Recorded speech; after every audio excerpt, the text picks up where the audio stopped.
Hi friends, welcome to my channel.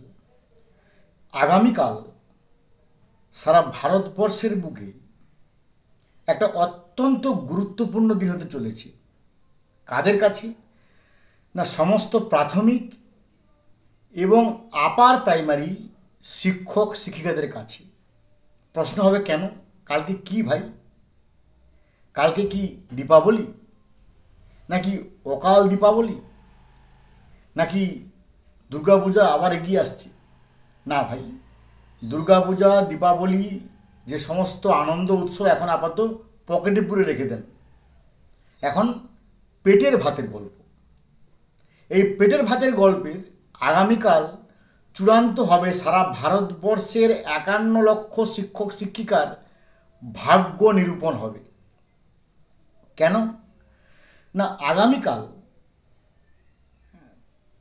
Justice Dipankar Datta এবং justice Augustine George Masih divisional বেঞ্চে ৫৬ নম্বর সিরিয়ালে এই টেট মামলার একটা শুনানি আছে, যার ডায়েরি নাম্বার 45051/2024, এসএলপি নাম্বার 015087 থেকে 015097।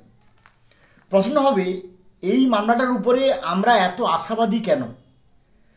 আরও তো অনেক আশাবাদী আছি। আমরা তো এনসিটির 2009, 2012, 2017 নিয়ে বারবার করতেছি, এমএইচআরডি চিঠি নিয়ে আমরা বারবার করতেছি, কিংবা এমএইচআরডি সম্মানীয় ধর্মেন্দ্র প্রধান মহোদয়ের আশ্বাস বাণীও আমরা শুনেছি। তাহলে এই মামলাটা আমাদের কাছে এত গুরুত্বপূর্ণ কেন? এবং এতটাই গুরুত্বপূর্ণ যে আগামীকাল 10টার পর থেকে আমরা সবাই সমস্ত কাজ ফেলে দিয়ে সুপ্রিম কোর্টের ওয়েবসাইটের দিকে হাঁ করে চেয়ে বসে থাকবো, কিংবা লাইভ কাভার দেখব ৫৬তম নম্বর কখন উঠে। এবং আমরা আশাবাদী কালকে হয়তো অনেকটা আমাদের কাছে পরিষ্কার হয়ে যাবে, দুধকে দুধ, পানিকে পানি। দেখুন, সবসময় কিন্তু আমার কাজ হচ্ছে আপনাদের কাছে আশার বাণী নিয়ে আসার। আমি আশার বাণী ব্যঞ্জক এই সমস্ত ভিডিওগুলো করি। এই মামলাটা সম্বন্ধে অনেকে আপনারা জেনে গেছেন অলরেডি বিভিন্ন চ্যানেলে। ঠিক হোক ভুল হোক, মোটামুটি ঠিক মোটামুটি ভুল আপনারা অনেক দেখেছেন, অনেক শুনেছেন। আমি শুধু এটাকে অ্যানালাইসিস করব যে কোন কোন পয়েন্টের উপর এই মামলাটি অতি গুরুত্বপূর্ণ হতে যাচ্ছে। একটু মন দিয়ে শুনুন, না হয় খাতা কলম নিয়ে বসুন। যে মামলাটি কালকে উঠতে যাচ্ছে ৫৬তম সিরিয়াল নাম্বারে জাস্টিস দীপঙ্কর দত্ত এবং জাস্টিস অগাস্টিন জর্জ মেসিয়ার ডিভিশনাল বেঞ্চে একটা ত্রিপুরা হাইকোর্ট ফাইনাল জাজমেন্ট করেছিল ১৬ই জুলাই ২০২৪, যেটা ২০শে মে ২০২৫ থেকে সুপ্রিম কোর্টে বিচারাধীন এসএলপি অবস্থায়, কিন্তু ঠিক উঠি করে উঠছিল না, যেটা আগামীকাল তার ফাইনাল ডেট ঘোষণা হয়েছে। এখানে কোন কোন পয়েন্টগুলো গুরুত্বপূর্ণ?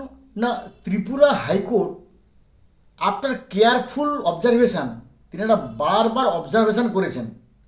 ত্রিপুরা হাইকোর্টের হাইকোর্টের অর্ডার অতি গুরুত্বপূর্ণ।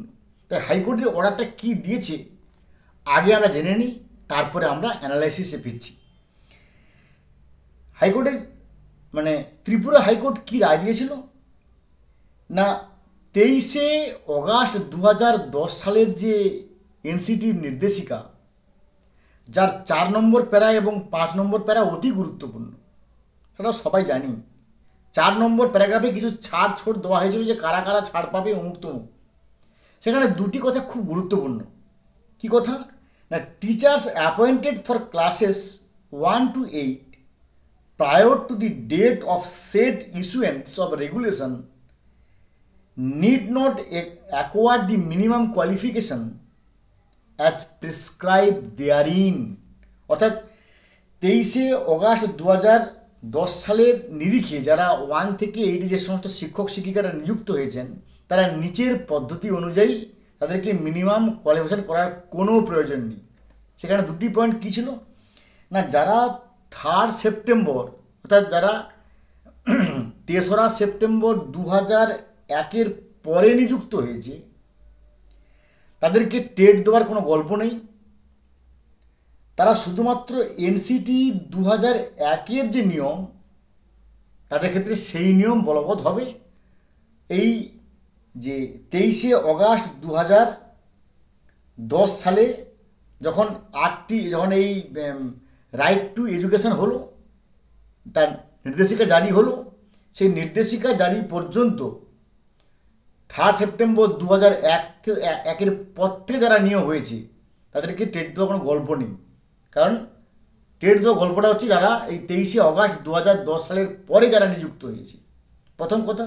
দ্বিতীয় কথা, যারা 3 সেপ্টেম্বর 2001-এর আগে নিযুক্ত হয়েছে তারা শুধুমাত্র in accordance with the prevalent recruitment rules, তারা সেই প্রচলিত যে নিয়ম ছিল either managing committee or whatever rules the then policy, সেই পলিসি অনুযায়ী হবে। এখানেও টেট দেওয়ার কোনো গল্প নেই। এই দুটি পয়েন্ট গুরুত্বপূর্ণ।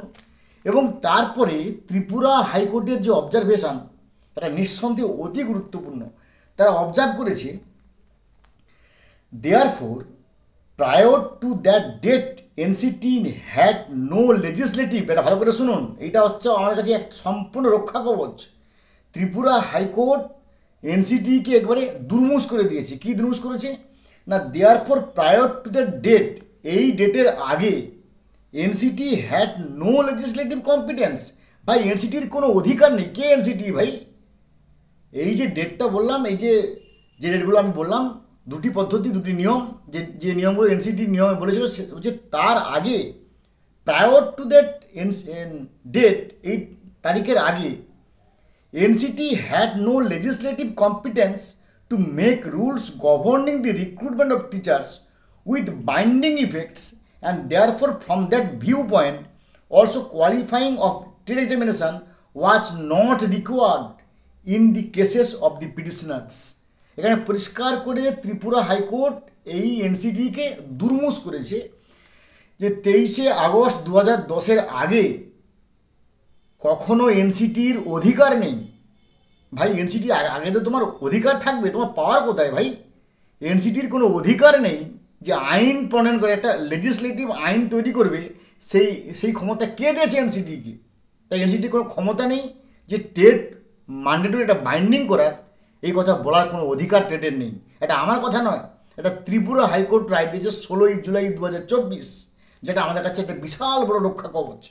তারপরে কি বলেছে ত্রিপুরা হাইকোর্ট না, প্রায়র টু 23শে August 2010 only the professional qualification in consonance with the NCT regulation of 2010, একমাত্র ওইসব নিয়োগের ক্ষেত্রে এনসিটি 2010 সালের যে একটা একাডেমিক কোয়ালিফিকেশান, প্রফেশনাল কোয়ালিফিকেশান ছিল, সেই প্রফেশনাল কোয়ালিফিকেশান মানে হচ্ছে বিএড বা ডিএলএড, এটা প্রাইমারি ক্ষেত্রে, হাই স্কুলের ক্ষেত্রে মানে আপার প্রাইমারি ক্ষেত্রে বিএড। শুধু এইটা করেছে কি না, এটাকে ইন কনসোনেন্স, যে এই কনসোনেন্সে তারা তাদের একাডেমিক এবং প্রফেশনাল কোয়ালিফিকেশান আছে কিনা, শুধু এইটুকু দেখা।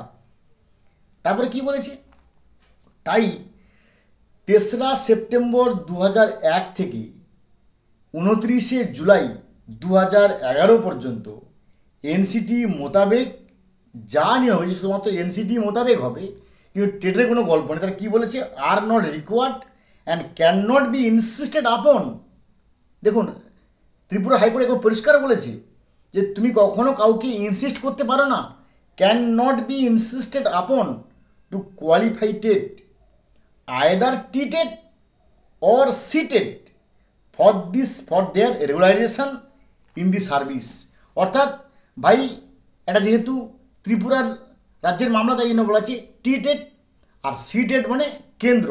অর্থাৎ তুমি 3রা সেপ্টেম্বর 2001 থেকে 29শে জুলাই 2011 পর্যন্ত যারা নিযুক্ত হয়েছে তাদেরকে তুমি টেটের ব্যাপারে কোনো ইনসিস্ট করতে পারো না যে তোমাকে টেট করতেই হবে, এবং তাদের চাকরি টিকি রাখার জন্য কি ত্রিপুরার টেট, কি সারা ভারতবর্ষের সেন্ট্রাল টেট তুমি বাধ্য করতে পারো না। এটা ত্রিপুরা হাইকোর্ট রায় দিয়েছে 16 জুলাই 2024, এবং এই রায়টাই সবচেয়ে বড় রক্ষা কবচ। আগামীকাল জাস্টিস দীপঙ্কর দত্ত এবং জাস্টিস অগাস্টিন জর্জ মাসিয়া যদি এইটাকে বহাল রেখে দেয়, সঙ্গে সঙ্গে এক কথায় আমাদের 51 লক্ষ শিক্ষক শিক্ষিকার একেবারে পুরো মুক্ত হয়ে উন্মুক্ত বিহঙ্গের মতো হা হা হো হো হি হি করবো। যদি এটাকে খারিজ করে দেয় তাতেও সমস্যা নেই, কারণ তাতেও তখন সেন্ট্রাল গভর্নমেন্টসে একটা অর্ডিন্যান্সের প্রশ্ন আসছে। ফলে কাল দিনটা আমাদের কাছে অত্যন্ত গুরুত্বপূর্ণ, যাকে ইংরেজিতে বলে বার্ডস আই ভিউ। এবং আগামীকাল কী হলো অবশ্যই আমার চ্যানেল সাথে কনভে করবো। ভালো থাকুন, have a good day, thanks.